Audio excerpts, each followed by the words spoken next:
Bom dia, pessoal. Eu falei para o Márcio que ele podia tocar, porque falar depois do pessoal com tanta experiência, com tanta bagagem, fica até difícil, né? Não só pelo Márcio, mas por outras pessoas que já passaram, a gente chegou no segundo dia, Márcio. Os outros painéis já aconteceram, então, de que eu vou falar? Já falaram tudo. Estamos antes do almoço, tá bom aí. Pessoal, falar de tendência de geração distribuída, assim, é um pouco muito amplo, passa por um pouco por dentro da estratégia de cada empresa, onde cada mercado quer chegar, mas aí fala um pouco do que a gente enxerga no futuro e o que o mercado vai andar, onde a gente vai chegar com essas tendências, onde nós vamos conseguir atender, quais são as oportunidades que vão surgir para todo mundo. Para falar dessas tendências, eu vou falar um pouquinho antes quem é a Engie e por que a gente está nesse mercado, por que a gente chegou aqui. A Engie é um grupo franco-belga, a gente tem 170 anos de história, nossa primeira obra foi o Canal de Suez. Hoje a gente tem 150 mil colaboradores em 70 países, nós temos 1.000 pesquisadores em nossa de pesquisa, faturamos 65 bilhões de euros em 2017 e mais de 120 mil clientes atendidos. Qual que é a nossa visão em relação à energia, né? A gente trata a energia como um todo. No Brasil é pouco, mas na Europa a gente também atua muito fortemente na rede de gás natural. Então, é oferecer soluções inovadoras e sustentáveis em energia e serviços para pessoas, empresas e cidades. Então a gente quer realmente estar ali próximo nessas soluções de energia. Uma missão bem ousada, transformar a relação das pessoas com energia para um mundo sustentável. Aí eu vi na nossa primeira palestra desse painel, dizia que eles pagavam a conta de energia e não sabiam o que era. Vinha lá quilowatt-hora, B1, B2, B3. E posso dizer que se a gente sair dessa sala e for aqui fora e perguntar na rua, vai ser essa resposta. As pessoas não têm essa relação com a energia, as pessoas simplesmente pagam. Nós estamos no Brasil desde 1996, a gente tem hoje 32 usinas hidrelétricas.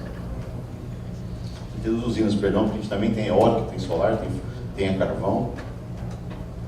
Temos soluções de serviço. Então, nesse mapa, onde tem o amarelinho aqui, é geração de energia, e onde é o azul são soluções. E aí a gente não chama mais, como foi falado no painel anterior, da outra sala, a gente não vende produto, a gente vende soluções. Então, a gente tem pessoal que nós vendemos soluções, a gente não vende energia, simplesmente um produto A, B ou C. E essa é uma briga que a gente sempre tem com o nosso comercial e com os clientes. Ah, mas me ofereceu o produto tal, não importa o produto. A gente certifica, a gente testa, a gente aprova a qualidade, mas eu vou te entregar a solução, isso que a gente vai entregar.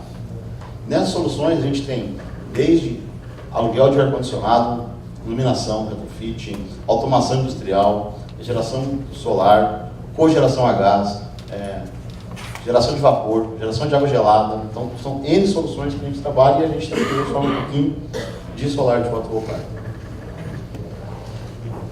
E para falar dessas tendências, a gente estava dando uma olhadinha um pouco na nossa matriz energética, como é que o Brasil gera energia, como é que a gente produzia essa energia no Brasil. Então, basicamente, até 2019 aqui, a gente tinha que ter de 60% a 70% de energia hídrica. Aquelas grandes hidrelétricas, Giral, Belo Monte, Itaipu, Curuí. Só que a gente começou a ter um problema que a gente não consegue mais ter as aprovações ambientais para grandes usinas. Não existe mais grandes projetos a serem construídos. Acho que o próximo grande projeto em pauta seria do Rio Xingu. Provavelmente não deve sair do papel. Belo Monte foi um exemplo. Tinha 11 mega médio de potência lá para ser gerada. Mudou-se o perfil da usina de acumulação para fio d'água e ela gera em média 4 mega médio. Então ela gera no período da chuva, da cheia, 11 mega, mas durante um ano, na média, 4 mega médio, você está lá com abaixo de 40% da capacidade da usina. Então, para os próximos anos, qual que é as previsões? Nós vamos crescer em torno de 52% de usinas não renováveis. Seria isso ainda, usinas térmicas, usina diesel, como o Marcos disse, ainda é barato gerar diesel em algumas condições, quando comparado com fontes renováveis, ou você não tem condições de gerar essa energia em alguns lugares conectados ao sistema nacional, por exemplo, Rondônia, Acre, Amapá. Somente em Rondônia tem 25 cidades que rodam com gerador de diesel 24 horas por dia. Eu visitei uma usina dessa, essa é uma usina pequena, cidade relativamente pequena, uma carga de 12 megawatts instalada, ele consome 60 mil litros de diesel a cada 2 dias. Mas ainda assim é mais barato fazer isso do que levar uma linha de transmissão até lá. Então, quando você, junto com fontes renováveis, são fontes que você não pode ter como energia de base, ou seja, para ter período de intermitência, você não consegue gerar um eólico, um solar nesse local. Você vai ficar em momentos que você não vai ter geração. Mas ainda assim, quando a gente olha as outras fontes de crescimento, a gente pode olhar que a previsão de crescimento nas renováveis é de 162%. Então vai haver grandes projetos, vai haver o crescimento das renováveis, só que elas são umas fontes que devem ser conectadas em paralelo a outras fontes. Você não pode deixá-la apenas com energia de base. E nesses renováveis entra nós, entra a geração distribuída, onde há um crescimento exponencial, a gente tem visto bastante. Então a gente está dentro dessas fontes. Quando a gente acessa o BIC, que é o banco de dados da ANEEL de geração, a energia fotovoltaica, ela entra lá com um somatório da energia nacional. Não representa lá 1,5%, 1% da base, mas ela vai sendo somada lá. A gente está aqui. Aí tem essa previsão de crescimento de 32%, basicamente projetos de CGH e PCH. Não há grandes projetos para serem conectados na rede. E aí, quando a gente fala dessa transição da matriz energética brasileira, até 2010 nós tínhamos a previsão de crescimento de construção de 20 mil MW em hidro. Aqui a gente estava falando de Giral entrando no final da história, estávamos falando de Belo Monte entrando, e tinha ali em torno de 1.000 MW de usinas eólicas e solares em 2010. Qual é a previsão para 2020, 10 anos depois, apenas uma década? Zero de construção de energia hidrelétrica de grande capacidade, não existe mais nada no mercado, e uma multiplicação exponencial, a gente chega a 20 mil MW de energias solares ou eólica. Solar, de grande geração, a gente teve um retrocesso, leilões cancelados, a gente vinha num marco muito bom para a indústria, a gente pode falar com qualquer fabricante aqui, tanto de módulo, de estrutura, de inversores, que o leilão, a geração centralizada, traz a indústria. Ele possibilita que a indústria venha, monte uma fábrica, comece a operar, e aí essa indústria, depois que atende essa demanda da geração centralizada, ela vai estar apta a fornecer para a geração distribuída. Grandes fabricantes que já vieram, e esse cancelamento inviabiliza o investimento. Ele ficou numa condição que ele tinha uma indústria toda pronta para entregar 1 giga por ano centralizado, e esse leilão foi cancelado. Mas ainda assim a gente continua crescendo. O que a gente pensa para 2100? Que a matriz do futuro será essa: eólica, solar, biomassa, termoelétrica, gás natural. E a hidro vai continuar lá, né? Se a gente pegar o portfólio próprio da Engie, nós fizemos uma mudança de 2015 para cá, que nós deixamos de ser investidores em matriz suja. Então a gente não pega mais nenhum projeto de energia suja e estamos descomissionando os nossos projetos de carvão. Então no Brasil a gente tem 2 usinas a carvão, uma em operação, está à venda, e uma segunda terminando a construção, também à venda. A gente vai tentando vender uma usina sem inaugurá-la. Está terminando agora a Pampa Sul, a gente pensa em vender. A gente não quer mais operar isso. E a nossa previsão para os próximos 50 anos é que a minha matriz suja, que já chegou a ser 80% da Engie, chega a 10%. Não que eu vou deixar de investir, que eu vou crescer tanto em renováveis que essa matriz vai ficar bem pequena. É o que deve acontecer no futuro, no país todo.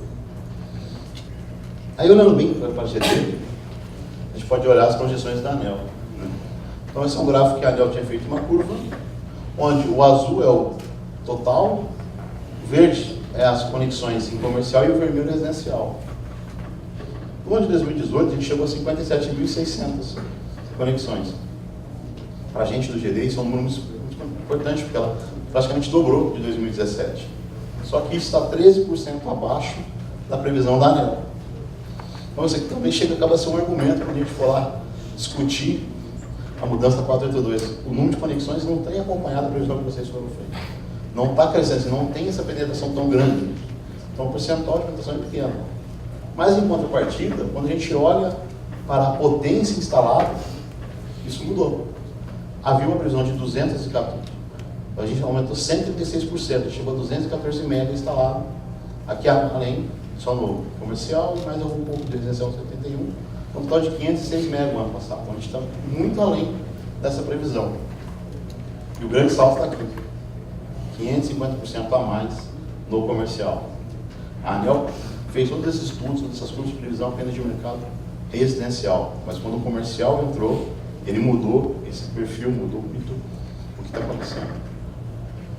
Aqui eu fiz um comparativo bem básico, comparei em 2017 quantas conexões tiveram no ano, 13.600 conexões, foram instalados 122 MB e a gente teve uma potência média de 8, quase vamos falar 9 kW. E todas as previsões da ANEEL eram sistemas de 3, 4, sistemas maiores eram 5 kW. Em 2018, a gente praticamente triplicou o número de potência instalada, fomos a 393 MW, mas a relação não foi mais a mesma. Foi 31 mil conexões. Isso trouxe para a gente uma potência média de 11,2 kW. Então, na média, os sistemas já subindo. Hoje, o grande mercado, o número de vendas que a gente tem ainda é residencial, mas tem grandes projetos que distorcem e começaram a mexer nessa curva. E para a gente foi bem diferente, vamos mostrar daqui a pouco. Essa aqui, a curva que o Marcos acabou de citar, foi essa. Quando o fotovoltaico começou em 1970, custava R$ 76 o watt, 76 dólares. Hoje ele está na casa de 61 centavos. Essa curva foi caindo. A gente espera que isso aconteça com as baterias também, que vai viabilizar muito o nosso mercado. Hoje, em média, os payback residenciais estão entre 4 e 6 anos. Então, em 2012, se não tinha viabilidade, hoje tem viabilidade de 4 a 6 anos. Em alguns casos, chega até menos, dependendo conforme o cara paga, se paga à vista, se ele pega um financiamento de longo prazo subsidiado. Né? E indústrias de grandes consumidores, payback de 6 a 7 anos. E aqui tem um nicho importante de mercado. Dependendo da linha, nós já tivemos clientes que têm payback zero, ou seja, ele já consegue trocar a conta de luz pela parcela do financiamento. Então, linhas incentivadas como do BNMG, como do Clima, algumas linhas finalizáveis, já é possível em alguns casos fazer isso. E a gente acredita que está começando a haver uma migração. O mercado foi todo desenhado na residência, mas ele está migrando para comércio, indústria e agronegócio. No comércio ele movimenta a geração remota, são os casos da Telecom, banco, redes de varejo, foram ditos casos ontem aqui da Drogaria Araújo, Localiza, MRV, que eles já estão gerando remotamente. Indústrias, a gente ainda não chegou num produto para FIEM, que foi dito no painel anterior ali, que atenda as indústrias, mas em alguns casos já é possível, você já consegue montar esse sistema fotovoltaico e viabilizar. A grande questão da indústria é que o limitador de demanda contratada impacta, porque você vai lá instalar, você instala 20% da necessidade do cliente, então o cara fala, não compensa isso. E aí tem outras tecnologias que podem melhorar, tanto mais a eficiência dos módulos, como armazenamento, algumas coisas que você possa tirar do horário da geração. Se você durante não faça nada, durante a fora ponta, mas se eu conseguir gerar, armazenar tudo para consumir na ponta, talvez tenha uma viabilidade. E o agronegócio, a gente tem alguma experiência com agronegócio, granjas, irrigação, várias coisas que é bastante legal ter crescido aí. Quando eu comparei com a ANEEL, o crescimento foi muito pequeno. Né? Só de 9 para 12. Mas quando eu comparei com a Engie, olhei para dentro de casa, nós fizemos 1.500 instalações aproximadamente em 2017 para 15 MB. Então, nossa potência média foi de 10 kW. Mas em 2018, essa mudança de mercado, esse crescimento foi que nós colocamos 7 MB a mais, 22 MB, e reduzimos por 1/3 as instalações, 560 instalações. E a potência média nossa é de 37,82 kW. Então, a gente já trabalha hoje mais perto desses grandes sistemas. Não que a gente deixou de fazer residências, mas existe ali um mercado importante. E aí, quando o Marco mostrou lá da curva da barriga de pato, é que eu trouxe o gráfico que fala da ANEEL, que está tendo uma mudança no perfil de consumo. Quando a gente fala que o comercial, o industrial pode se viabilizar, é que já existe na regulação, já existe na ANEEL a possibilidade que a distribuidora local possa mudar o seu horário de ponta. Nenhuma ainda pediu isso, ela pode. Ela pode dizer, olha, o horário de ponta não é mais das 6 às 9. Eu tenho um perfil específico de consumo, eu quero que o horário de ponta seja das 2 da tarde às 5. É possível, já está na regulação. E aí a gente vê que a curva de ponta máxima no Brasil já chegou nos primeiros anos, que foram aqui até 2010, era no horário das 20 da noite, hoje já chega em alguns lugares que apontam às 3 da tarde. Então, se houver uma migração de alguma distribuidora para esse horário de ponta, flexível, a gente está bem aqui, porque essa curva coincidiria exatamente com a geração fotovoltaica. Então, você poderia trazer o cliente para a ponta nesse horário. Se a regulação avançar de uma forma que o cliente possa solicitar o horário de ponta, provocar que essa mudança aconteça, aí sim a gente tem uma viabilidade bem grande. Pessoal, mudança. E quando a gente falou lá de soluções para empresas, cidades e para pessoas, a gente pensa que essa é uma tendência de geração distribuída. O consumidor de final começa a ter um papel desenhado por si, uma vez que ele passa, deixa de ser um consumidor para ser um prosumidor. Então, ele começa, além de consumir energia, ele começa a gerar a sua própria energia. Ele pode gerar tanto localmente como em comunidades solar, que a gente chama remotamente, e vai entrar um outro cara aqui que vai começar a pesar, que é o carregador elétrico. Já existem estudos que, se aumentar o número de carregadores elétricos, carregadores de carro elétrico, as grandes redes não suportam. Então imagina uma cidade como São Paulo, a quantidade de carros que existe hoje, e se todo mundo carregar o carro durante o dia. O cara sai do trabalho de manhã e pluga o carro na rede no trabalho. A carga que esse carro vai puxar será tão grande que a gente tem uma estabilidade muito ruim na rede. A rede vai ter problema de fornecer. Então, essa é uma solução também para o solar, e talvez ela tenha que precisar de outras tecnologias. Para empresas, talvez você não consiga gerar lá toda a energia, mas existe a possibilidade de você melhorar o consumo, iluminação LED, iluminação natural, automação de ar-condicionado. Aí você passa uma gestão dessa operação e o seu fornecimento pode ser feito de duas formas: ou convencional da concessionária, ou fotovoltaico, ou uma cogeração a gás, uma cogeração eólica, em alguns casos que é possível, no litoral. Há essas possibilidades. Para as cidades, a gente sempre, quando fala de GD, fala de solar, a gente não fala com o poder público, porque o poder público a gente sempre tem um certo receio de tratar, de como licitar, de como apresentar. Mas foi dito, eu me perdoe, esqueci o seu nome. A Zilda acabou de dizer que só o governo de São Paulo tem 31 mil imóveis. Qual é a carga que esse governo que está consumindo em iluminação pública, plataforma de gestão, então polícia, tem ali central de rádio, tem monitoramento, tem central de segurança pública, câmeras de controle, veículos. A gente pagou ver as notícias, por exemplo, a Volkswagen anunciou que a partir de 2006 ou 2020 não produzirá mais carro a combustão. Então a gente tem uma mudança séria nessas três empresas. Então há soluções para cidades também, seja geração distribuída, tanto localmente nos prédios, geração remota, mudanças nessas automações, então existe um mercado importante aqui. E aí, o que a gente acha que é uma grande tendência é a integração de novas tecnologias. Então não vai ser mais só a geração distribuída, não vai dar mais para vender só o painel solar. Só o painel solar, ele pode atender a casa, pode atender ali o consumo local, mas vai haver tanta mudança que você vai ter que mexer em outras coisas. Será que a gente não tem que usar para eficiência energética? Consumir melhor essa energia, fazer mais com menos energia? Gestão de energia, né? A Zilda falou que é difícil controlar as contas, é difícil saber quanto está medindo. A gente já está trabalhando nisso, a gente tem uma empresa do grupo, que é a antiga ACS, que hoje é a Índice de Energia, que nós conseguimos emitir a fatura do cliente antes da concessionária. Então, se você tem a data de medição no dia 1º, no dia 1º de manhã você vai chegar, vai ter seu e-mail lá, sua simulação de fatura. A gente já tem um sistema pronto para isso. Então, você vai precisar ter isso para saber, poxa, foi cobrado direito, eu fui compensado corretamente, o meu crédito está certo, o crédito veio, então você precisa ter gerenciamento de energia. Na mobilidade urbana, no e-mobility, que é o carro elétrico, talvez você tenha que gerar no solar realmente, porque não dá para carregar todo mundo na rede da concessionária, você vai ter que gerar. Iluminação pública, quanto que se desperdiça em energia para iluminação antiga, lâmpada incandescente ainda, lâmpada a vapor metálico, lâmpada a vapor do mercúrio. Por quê? Isso é um grande problema, já que a iluminação pública hoje é a carga das prefeituras, eles não têm capacidade técnica nem conhecimento de como melhorar isso. E o armazenamento, para tirar os problemas de ponta, para mudar. Eu acho que eu gostei bastante da discussão do Marcos, que é você ter a liberdade de usar a energia na hora que você quer. Isso é bem importante. E a própria mobilidade, a gente deixar de usar o carro e começar a usar outros veículos alternativos.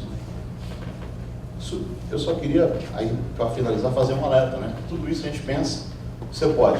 Poxa, isenção de imposto, eu quero melhorar aqui para melhorar a importação, aumentar o meu mercado, eu quero financiamento, eu quero fazer melhor para pagar mais rápido, eu quero reduzir os meus custos, eu quero que o fabricante esteja aqui perto,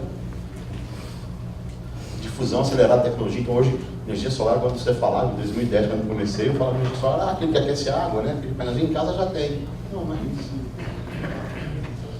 A gente vai poder gerar emprego. Esse é o mercado que mais emprega hoje, os Estados Unidos é o mercado que mais emprega. Reajuste tarifário, essas mudanças no regulatório vão impactar a gente, como vai ser? Como isso vai acontecer com nós?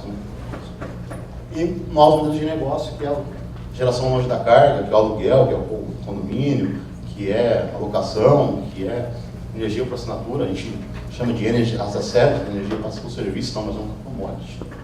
Só para lembrar, todo esse crescimento acelerado, a gente não pode atropelar as normas. Nós temos visto muito no Brasil o aumento de incidência. É inversor que pega fogo, é telhado que pega fogo, é telhado que cai, é telhado que voa, então a gente tem que se ligar que não adianta a gente olhar tanto para crescimento, para acelerar, se a gente não lembrar de cuidar de qual é a qualidade que a gente está fazendo. Então aqui a gente precisa sempre continuar crescendo, precisamos capacitar as pessoas, qualidade, performance, segurança, durabilidade e confiabilidade. Então, a gente tem que crescer, mas manter o foco sempre em qualidade. E aí, por último, só para terminar o último slide aqui, a gente tem que certificar especificações para instalações. Então, a gente fala de treinamento do profissional, mas quem certifica a instalação? Quem vistoria a instalação? Alguém já acompanhou a vistoria da distribuidora? O cara faz a vistoria, ele exige aquele marco regulatório, mas a vistoria é ridícula. O cara vai lá, só confere se os módulos estão lá, só confere se o que você colocou no projeto é aquilo mesmo. Se está bem feito, se tem um teste, o relatório de condicionamento não existe. Auditoria e vistoria criteriosa, não existe. Né? Exigência final do prédio, as pessoas saem colocando em telhado e ninguém sabe se suporta o peso ou não. Ah não, é 20 kg por metro quadrado, põe aí. Já colocando. E cumprimento de normas. Hoje, isso é difícil, realmente é ruim, que vai aumentar o custo de instalação, mas você só precisa de um projeto elétrico. Ninguém entrega um projeto mecânico, ninguém entrega um projeto civil para as obras. É só para a gente deixar aqui para a gente poder resolver. Muito obrigado, pessoal.